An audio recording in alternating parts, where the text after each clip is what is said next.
성령님에 대한 상징, 지난 시간에는 성령님의 이름들을 생각해 보았습니다. 불같은 성령, 비둘기 같은 성령, 연전의 성령, 여러 가지 그 이름을 살펴봤는데, 각각 그 호칭이 다른 것은 하는 일에 따라서 그 이름이 호칭이 다르게 불려진다는 말씀을 드렸는데, 그 연장선상으로 상징도 마찬가지로 할 수 있는데, 첫 번째로는 바람 같은 성령, 성령님을 바람 같다 이렇게 표현한 곳이 있습니다. 여러분, 에스겔 선지자가 에스겔 골짜기에서 마른 뼈들을 보는 이상이 에스겔서에 나오고 있습니다. 에스겔이 에스겔 골짜기를 이렇게 바라보는데, 그 골짜기에 뭐가 가득해요? 어떤 뼈? 사골? 도가니?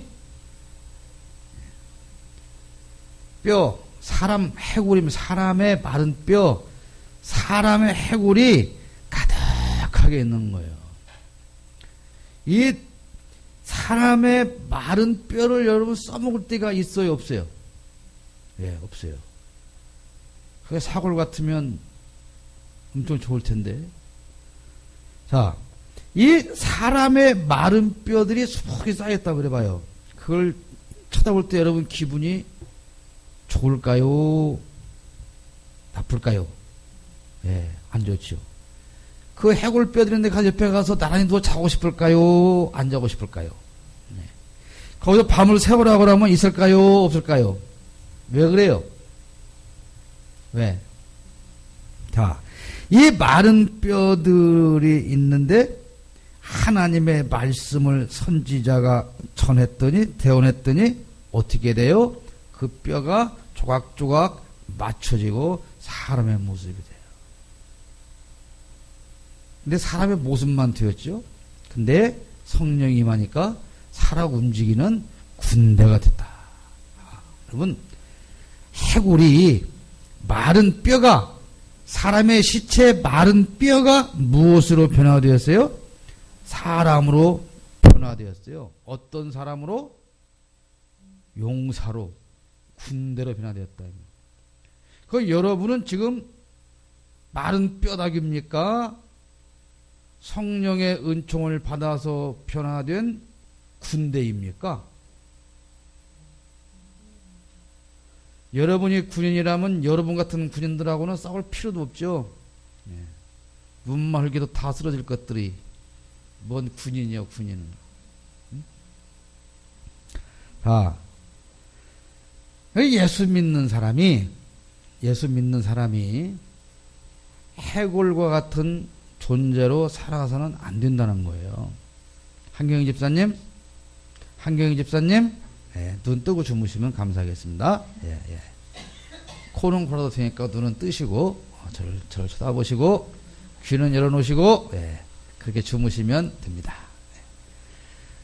얼마나 제 이 강해가 부드럽고 달콤하면 이렇게 잠이 오겠습니까?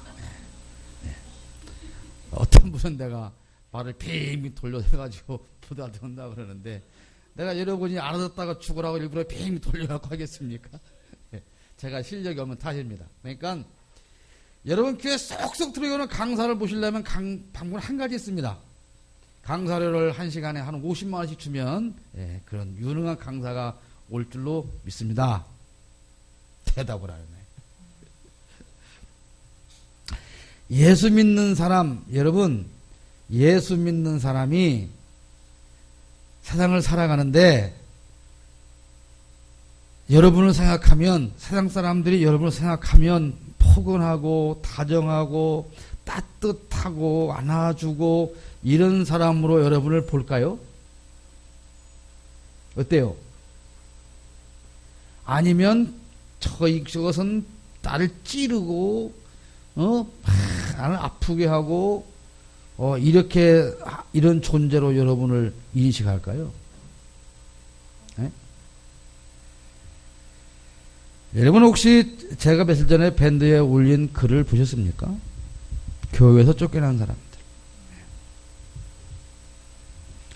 교회는 누구를 위한 존재여야 할까요? 교회는 소외되고 외롭고 버림받고 갈데 없는 사람들이 와야 되는 곳입니다. 왜 그럴까요? 왜? 에?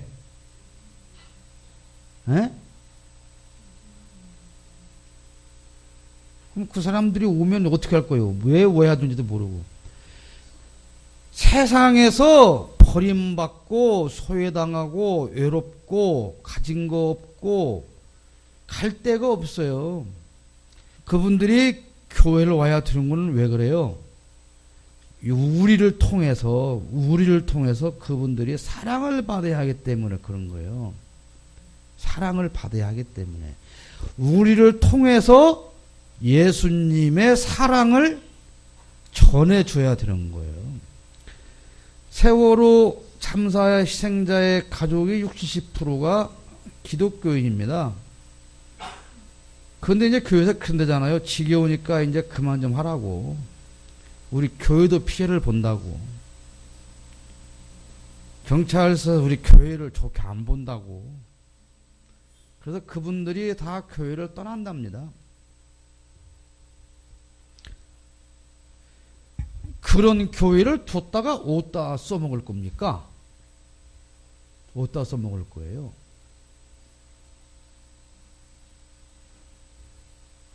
교회가 돈 많이 가진 사람, 잘난 사람, 벼슬 아는 사람, 힘 있는 사람이 다니는 게 교회라면 그 교회가 뭐하러 존재합니까? 교회는 존재할 필요가 없습니다. 여러분 오늘날 예수 안 믿는 사람들이 여러분 예수 믿는다고 그러면 존경합니까? 존경해요? 나도 권사님처럼 교회 다니면 얼마나 좋을까 이렇게 부러워서 막 나 좀 교회 좀 데리고 가라고 이럽니까? 왜 그러지 않을까요? 왜 요즘 기독교를 개독교라고 그럴까요? SNS 가보세요. 다 개독교라고 그럽니다. 개독교. 사람이 살아 있어야 이렇게 멋있는 모습으로 살아 있어야 다른 사람들에게 기쁨을 주고 다른 사람들에게 사랑을 주고 다른 사람들을 안아주고 다른 사람들을 평안하게 해줄 수 있는 것이죠. 해골이 되면 시체가 되면 뼈다구가 되면 아무도 기뻐하게 해줄 수가 없습니다. 여러분 해골이 지금 따닥따닥거리면서 아이고 주은아 일로 와 내가 사랑해줄게 하고 쫓아가면 주은이가 할렐루야 그러고 안기겠습니까? 더 빨리 도망가죠. 왜 그래요? 혐오스러우니까 그런 거예요. 왜 교회가 세상으로 다가가면 세상 사람들이 도망갑니까? 네? 해골의 모습만 남아서 그런 거예요. 내가 이렇게 큰 소리에 뭐 소리 지른다고 삐치지 말고 한번 여러분 가슴에 손 얹고 생각을 해보세요. 교회가 세상으로 가는데 뭘 가지고 갑니까? 뭘 가지고 가요? 가지고 가는 게 없어요. 가지고 가기는커녕 오히려 뺏으러 가죠. 바람과 같은 성령이 해골 뼈다귀와 같이 살아가는 앙상한 뼈다귀처럼 되어버린 오늘날의 이 메마른 성도의 심령에 충만하게 임할 때 그때에 비로소 우리는 성도의 모습으로 변화되게 되는 것입니다. 심령에 내 안에 예수가 없어요. 성령이 함께하지 않습니다. 그렇기 때문에 우리는 마치 해골 뼈다귀와 같은 모습으로 남들에게 해줄 수 있는 게 아무것도 없어요. 기쁨을 줍니까? 위로를 줍니까? 평안을 줍니까? 소망을 줍니까? 사랑을 줍니까? 도대체 뭘 줍니까? 바람 같은 성령이 여러분의 심령에 충만하기를 축복합니다. 예수님과 니고데모 대화 중에서도 그리고 오순절의 역사에서도 급하고 강한 바람 소리와 같은 성령이라고 묘사되고 있는데, 이 바람이란 표현은 신비함과 주권과 힘을 상징하는 거예요. 그러니까 지금까지 말씀드린 마른 뼈다귀와 같은 우리의 심령이 십자가의 군대로 변화되어지는 것 같은 역사가 일어나기 위해서는 성령의 충만함을 받아야 되는데, 그렇게 성령의 충만함을 받아서 십자가의 군대가 되었을 때만 우리는 그리스도인의 능력으로 살아갈 수 있다는 것입니다. 그리스도인의 능력을 가지고 살아갈 수 있다는 거예요. 그리스도인의 능력을 가지고. 예수 믿는 사람 여러분 한번 생각해 봅시다. 저나 여러분이나 마귀들이 우리 앞에서 벌벌 떨고 갈 만큼 그렇게 강한 능력을 가진 성도로서 살고 있습니까? 네?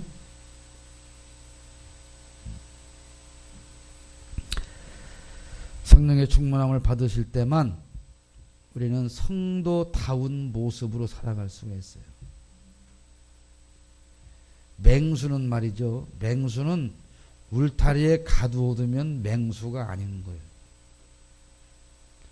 맹수는 자연에서 살아야 야성을 갖는 겁니다. 맹수는 맹수다워야 돼요. 호랑이 같이 살아야 되는데 강아지하고 같이 키면서 아이고 강아지야 이리와 너 얼게 이러고 살면 그게 호랑이가 아니죠. 성도의 야성이 있어야 돼요. 그게 성도의 능력인 거예요. 성도는 성도다워야 한다 이 말이에요.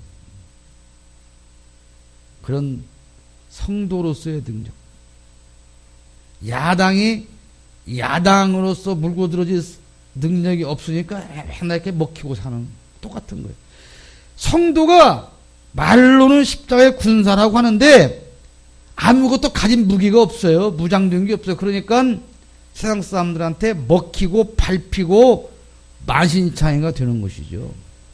성령의 충만함으로 성도의 능력을 회복하시기를 축복합니다.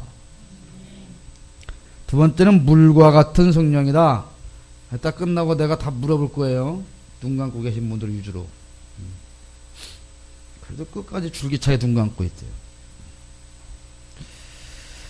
물은 생명입니다. 물이 없으면 어떻게 돼요? 물이 없으면 죽어요. 죽습니다. 그런데 아무 물이나 물만 있으면 됩니까? 네, 아무 물이나 있으면 되는 것이 아니에요. 생수, 사람이 먹고 살 수 있는 물이어야 합니다. 요한복음 7장 38절에 나를 믿는 자는 성경의 이름과 같이 그 배에서 생수의 강이 흘러나오리라 그랬어요. 여러분 정말 목이 마를 때에 시원한 물을 벌컥벌컥 마셔보지 않은 사람은 그 생수의 의미를 잘 모르죠. 이 세상의 목마름을 타는 목마름을 갖고 살던 여인이 성경에 나오죠. 그 누구예요? 예, 우물가의 여인.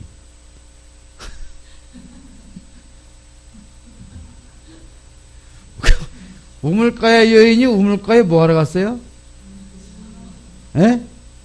예, 물 길러 갔어요. 그런데 예수님은 그 여인을 보고 어떤 말씀 하셨습니까? 야, 넌 육신의 목마름보다 더 중요한 것은 네 영혼의 목마름이구나. 그래. 육신의 목마르면 물을 마시면 됩니다.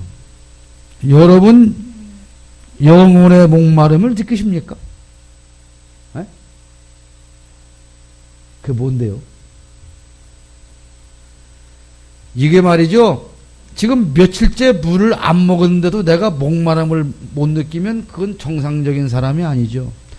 우리가 하나님의 은혜로 살지 못함에도 불구하고 하나님에 대한 목마름이 없다면 우리는 거의 지금 탈진한 상태에 있는 거예요.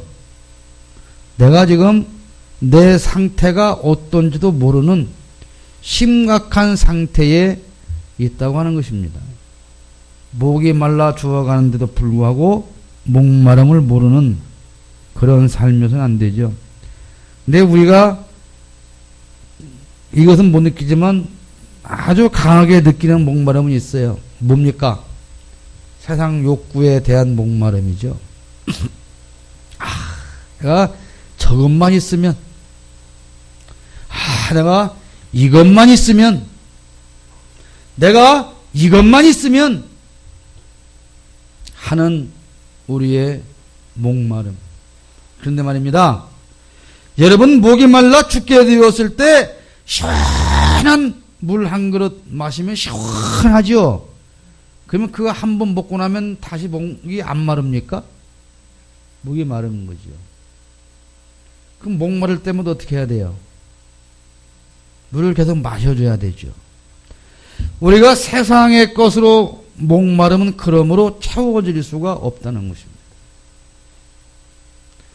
이 우물가에 온 사마리아 여인은 어떠한 목마름이었냐면 사랑에 대한 목마름이었어요. 진짜 남편다운 남편을 만나서 좀 사랑받고 사는 여인이면 좋겠다.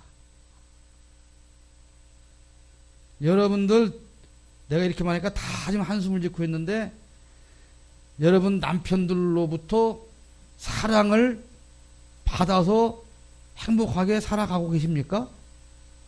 네, 저 방송실에서부터 절대 아니라고 고일 흔들 것 같은데요.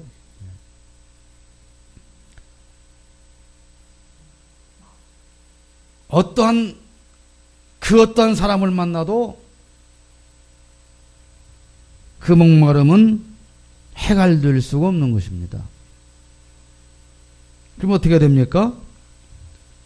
세상의 목마름이 세상 것으로 채울 수 없습니다.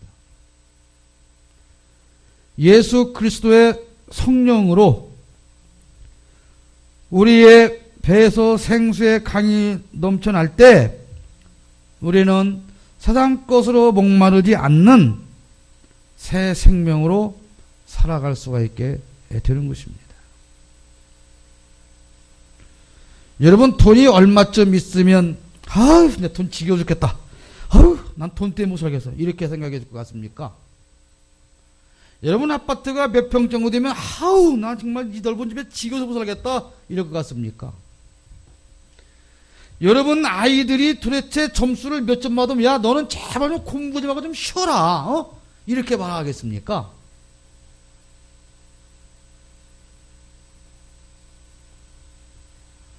근데 성경 공부에 학생들이 왜 안 보이는지 이유는 잘 모르겠어요.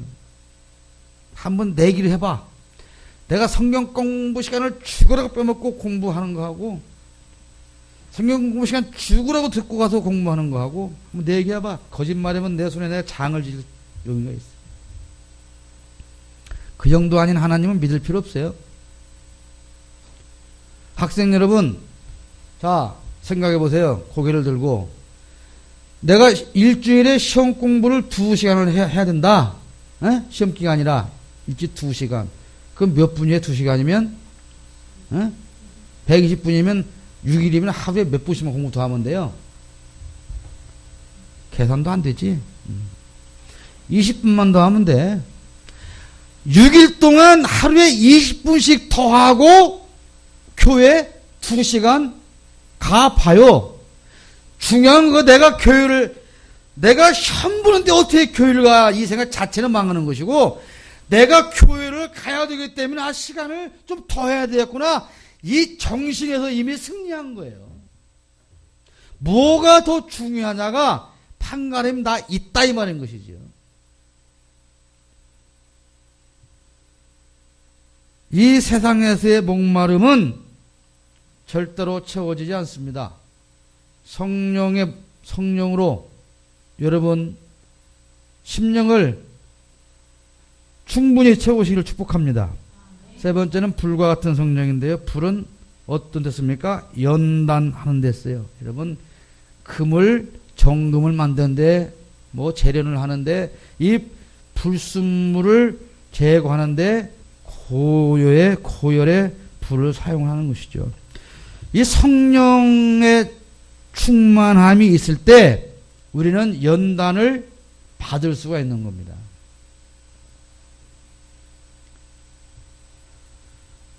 그 금이 들어있는 금광석을 산에서 채취하잖아요. 예? 안 해봤으니까 모르겠지만 금을 한 1톤쯤 되는 그 돌을 다 불에 녹여서 불순물 채워 뽑아내면 금이 얼마나 나오는지 아세요? 불과 몇 그램 나와요.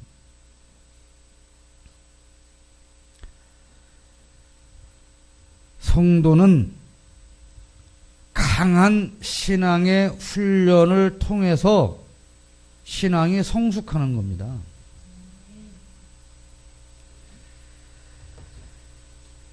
이런 비닐하우스에서 키운 채소는 밖에 나오면 금방 시들어져요. 보기는 어때요? 열무 이파리가 보면 반질반질반질하지요. 뿌리도 막 깨끗하지요. 노지에서 캐는 열무 보면 이파리는 벌레가 숭숭숭숭 다 뜯어먹었죠. 근데 같이 내놓으면 노지 열무는 금방 안 시들어요. 요즘 엄마들이 애를 어떻게 키우는지 아세요? 애가 이렇게 있어. 그러면 야, 밥 줄까? 우유 줄까? 라면 줄까? 고기 줄까? 좀 이따가 뭐야? 뭐 먹을래? 뭐 먹을래? 뭐 먹을래? 뭐 먹을래? 왜 그럴까요? 우리는 클 때 하루에 참 2끼 먹으면 행복했는데요. 요즘 아이들이 뭐 피자 먹을래? 통닭 먹을래? 뭐 먹을래? 뭐 자꾸 애들이 한두 시간쯤 안 먹고 있으면 그 애가 죽을 것 같은가 봐요, 부모들은. 그래서 계속 물어봐요. 뭐 먹을래? 뭐 먹을래? 해줄래? 말까? 해줄까? 그 아이를 잘 키운다고 생각하세요? 여러분, 아이가 배고픈 것도 느낄 줄 알고 배고프면 참는 것도 경험해 봐야 되고, 어떠한 이 학교가 좀 멀어도 걸어도 가봐야 되고, 늦장 부리다가 학교 지각도 해봐야 되고 그러는 거예요. 비가 오면 비도 맞아봐야 되고, 네? 젖어도 보고, 이렇게 인생을 살아가는데 좀 노지와 같은 조건에서 아이들을 살아가야 됩니다. 근데요, 요즘의 아이들 부모들이 그렇게 안 키우죠. 비 맞으면 금방 무슨 휴지 녹아서 사실 것 같은가 보죠. 비 한 방울 맞는 걸 부모들 용납을 못해요.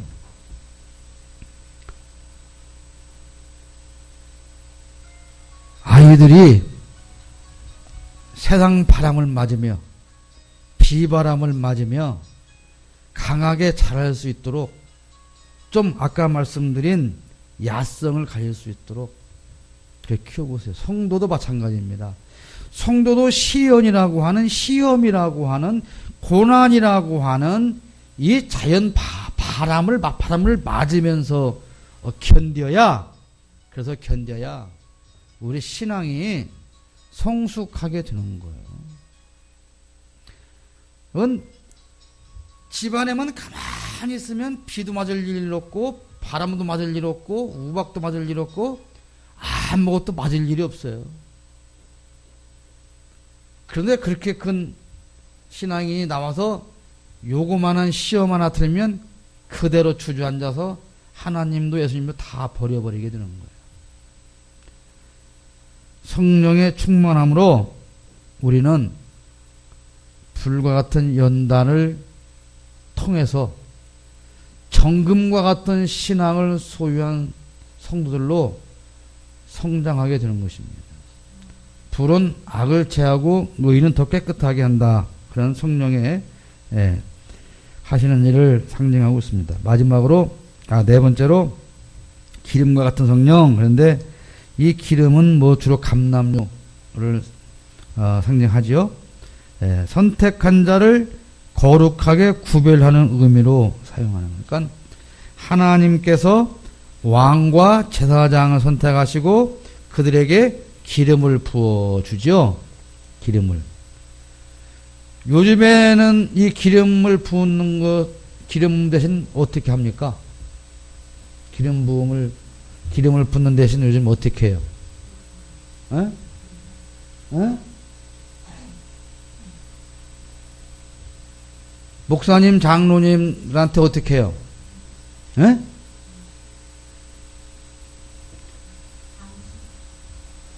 신현인 집사님 안수 안 받았어요? 안수 집사님이잖아요. 그 안수를 왜 해요? 이게 기름 붓는 거예요. 기름 부었다라고 하는 것은 기름 부음을 받은 사람과 기름 부음을 받지 않은 사람은 하늘과 땅만큼 차이가 있는 거예요. 기름은 왕과 제사장에게만 부어주는 거예요. 대제사장, 왕. 그 뭡니까? 하나님께서 특별히 구분하여 뽑아 세웠다는 겁니다. 생각을 해보십시오. 그래서 이 서리 집사와 안수 집사는 완전히 격 자체가 반열이 다른 거예요. 우리 대한예수교 장로회에서 기름 부음을 받는 직이 세 가지가 있어요. 뭡니까? 목사, 그 다음에 장로, 그 다음에 집사. 예. 그러니까 서리 집사는 사실은 집사가 아니요. 이렇게 기름 부어서 세운 이 사람들은, 이 일꾼들은 스스로가 나실인과 같은 삶을, 구별된 삶을 살아야 되는 거예요. 교회에서도 마찬가지고요. 교회에서는 리더고 주인이어야 되는 겁니다. 주인이어야 되는 거예요. 각자 자기 자리에서 맡겨진 일을 책임을 지고 감당해야 되는 거고요. 이 기름은 성령을 의미하는데, 이제부터는 안수를 받으면 구별된 삶을 살아라. 세상과 구별된 가치관을 가지고 세상과 구별된 정신을 가지고 살아라 라고 하는 의미를 가지고 있어요. 그럼 그뿐 아니라 우리 예수 믿는 사람 다 성령을 받았죠. 예. 성령을 받았어요. 그러면 어떻게 살아야 돼요? 세상과 구별된 삶을 살아야 되는데 왜 그렇게 살아지지가 않습니까? 성령을 충만히 받지 못했기 때문에 그런 것이죠. 혹시 여러분 안수를 받은 직을 항존직이라고 합니다. 항존직. 교회 직분에 두 가지가 있는데 항존직과 임시직이 있어요. 등대 교회에서 저는 무슨 직일까요? 임시직이에요. 내일이라도 여러분이 나가세요. 그럼 네, 그럼 나가야 돼요. 우리 신현인 집사님은 항존직입니다. 물론 목사도 목사라고 자체만 가지고 항존직이죠. 그런데 신현인 안수 집사님은 등대 교회에서의 안수 집사로 기름이 부어진 거예요. 한유선 장로님도 마찬가지예요. 목사는 그보다 넓은 의미의 안수를 받는 거예요. 이렇게 그러기 때문에 안수를 해서 직분을 맡긴다고 하는 것을 가볍게 알아서는 큰일 나는 겁니다. 하나님께서 아무에게나 주시지 않는 이런 고귀한 직분을 주셨을 때에 내가 어떠한 삶을 살아야 하는가는 말할 두말할 필요가 없는 것이죠. 또한 성도는 하나님의 자녀로서의 구별된 삶을 살기 위해서 성령의 충만함이 필요합니다. 마지막으로 비둘기 같은 성령이라고 그랬는데 예수님께서 세례받을 때에 성령이 비둘기같이 임했다. 그래서 비둘기는 뭘 상징합니까? 평화와 온유함을 상징하는 것이죠. 온유함이 뭐라고 그랬습니까? 맨날 혼낸다고 그러는데 여러분 혼나도 싸요. 예. 온유한 자가 복을 받는다 그랬죠? 그럼 그 온유한 자가 어떤 자라고 그랬어요? 응?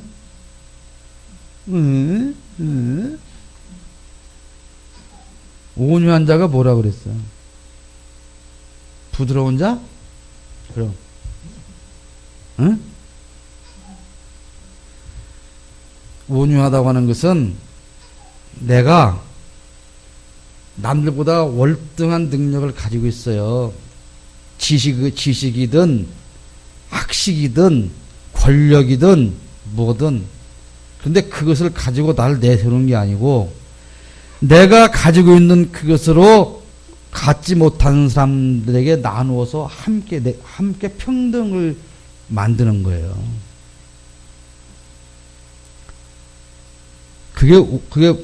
그래서 예수님이 온유하다는 건 예수님은 전능하신 하나님이잖아요.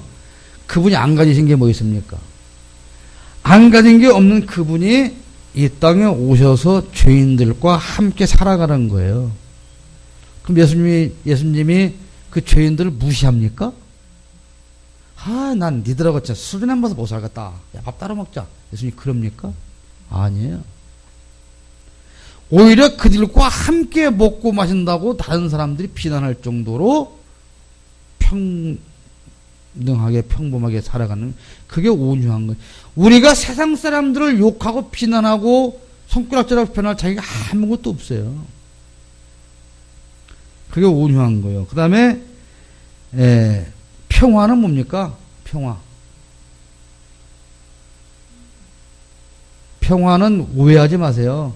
화평케 하는 사람이 복이 있다 그랬어요. 화평케 하는 사람은 어떤 사람이에요?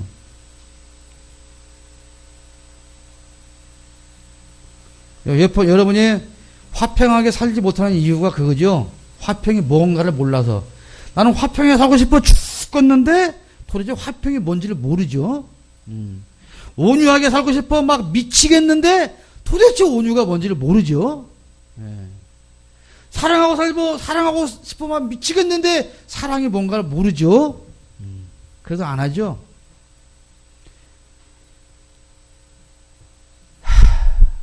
내가 한숨을 안 쉴 수가 없어요.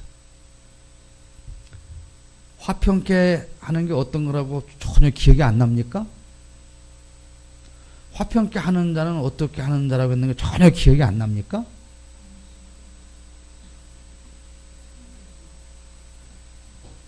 네?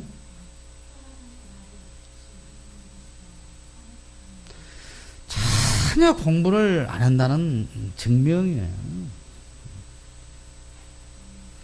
화평의 반대가 뭐라고 그랬어요? 뭐예요? 평화의 반대가 뭐예요? 그렇지, 불화, 전쟁이죠.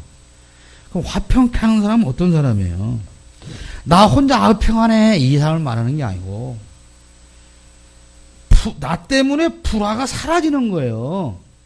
나 때문에 전쟁이 사라지는 거예요. 그게 화평케 하는 차예요. 왜?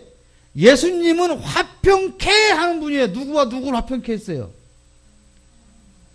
하나님과 나의 관계에서 하나님은 나를 죽여야 되는 그런 관계잖아요. 왜? 죄 때문에. 근데 그 사이에 누가 끼어 있습니까?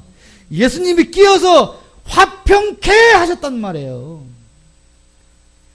화평한 자가, 화평케 하는 자가 복이 있다는 말은 그냥 나는 안 싸워. 나는 그냥 참고 잘 살아. 나는 누구 비난도 안 해. 이런 소구정을 말하는 게 아니고 그 어떤 곳에든 내가 가서 끼어들므로 말미암아 화평을 만들어주는 피스메이커로서의 살아야 한다 이 말입니다. 근데 그렇게는 못하지만 못할 줄 우리가 어떻게 해요? 내가 싸우고 맨날 지랄 떨고 살잖아요. 응? 나 때문에 싸움이 사라져야 되는데 나 때문에 싸우고 살잖아요. 계속. 나 때문에. 그게 우리의 문제인 거예요. 그러니까 여러분, 자, 우리가 예수님처럼 살아가는 거, 예수님을 닮아가는 것이 우리 그리스도인의 삶의 목표라고 그랬어요. 에베소 4장 15절. 범사에 그에게까지 잘할지라. 그러니까 우리가 인생을 목표하는 것은 예수님까지 잘하는 거예요. 예수님을 닮아가는 거예요. 그럼 예수님을 닮아가는 것은 뭘 닮아가야 한다는 거예요? 예수님 키가 몇 센치야? 163? 그럼 나는 넘어버렸네. 나 예수님을 이제 다 닮아서 넘쳐버렸네. 예수님 좀 띄워줘야 되겠네. 예수님 체중은 몇 킬로그램이야? 500? 한우냐? 예수님이?